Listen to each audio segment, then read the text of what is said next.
Yo, what's going on guys? Arekkz here, welcome back to another Destiny 2 Forsaken video, and today I want to talk about Malfeasance and what we know so far. As it currently stands, nobody has the gun. I had a chance to test it out when I was at Bungie just before Forsaken launched, so if you guys want to see it in action, you can either check out the video link down below, or just watch some of the gameplay in the background. But in the live game right now, the path to obtain this has yet to reveal itself. But despite that fact, we do still know a fair few things. We have a rough idea of the source, we know some of the quest steps, and we have some other ideas surrounding that too. So I figured in this video I'd piece together what we currently know about this mysterious exotic so that we're all on the same page. So if you do enjoy this video and you do find it helpful, then a like would be super appreciated, and be sure to comment down below and let me know if you guys have any of your own theories. Now, to begin with, Malfeasance. For anyone that hasn't seen or heard of it before, it is an exotic hand cannon that fires tainted slugs into enemies, and when 5 slugs are stacked on the same enemy, they explode. Plus, it also does bonus damage to taken enemies and Gambit invaders. It's a pretty cool looking weapon, definitely has a very similar feel to Thorn, a D1 exotic hand cannon, but naturally very different in its own way. However,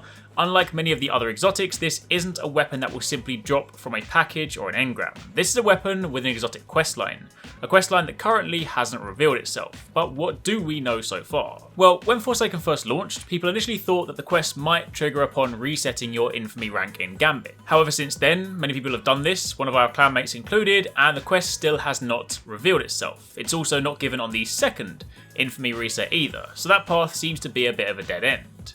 It's also not a quest that revealed itself upon the raid being completed. Now, in a panel at EGX this past weekend, Bungie did say that they're excited for what's to come. I had a chance to speak to one of the narrative designers working on the Dreaming City, and they said that there's still lots of cool stuff to come in the following resets. Remember that the Dreaming City revolves around a 3-week cycle, and the cycle has only just begun, so it's entirely possible that we might be looking at some sort of time-gated quest. And speaking of quest, let's speak briefly about what we know.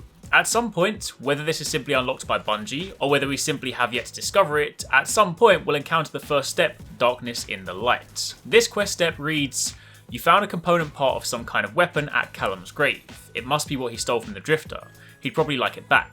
Now, to give you some wider context, Callum's grave is actually a location that was found this past weekend, albeit through a glitch. I'll link the Reddit post down below if you want to see it for yourself. Right now, there's no official way to reach this location, so when that does become available, that's obviously when this quest will kick off. But Callum was a member of the Shadows of Yore, and also one of the Drifter's old associates, but he was killed by someone known as Shin Malfur. The full story is a topic for another time, but that's how they're connected. That location, though, is in the new Corrupted Strike, so whether we're looking at something like how the Black Spindle was discovered back in D1, or if it's something more simple, we just don't know right now.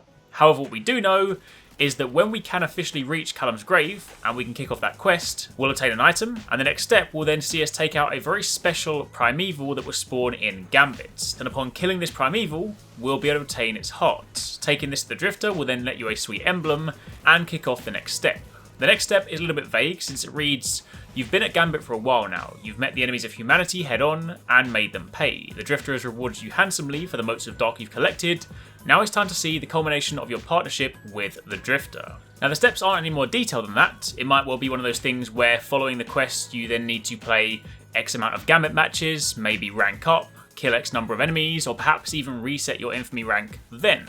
That much we just don't know. But upon completing that quest, then you'll obtain the Malfeasance hand cannon. And that, my friends, is pretty much all we have to go on right now. It's entirely possible this is something that will simply become available following one of the upcoming resets. It's possible it might be tied to the new strike being a daily or a nightfall, or it could be something else entirely.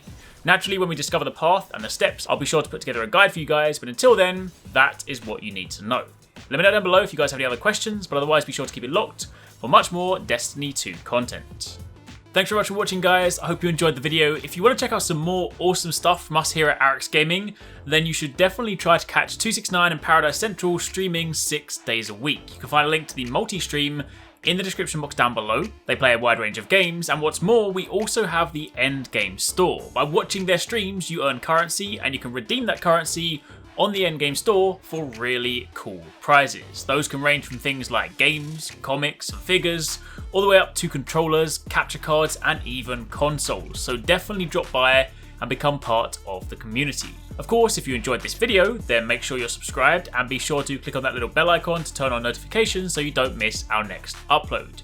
You can watch more videos by clicking on the options here, but once again, thanks very much for watching, take it easy, catch you next time, peace out.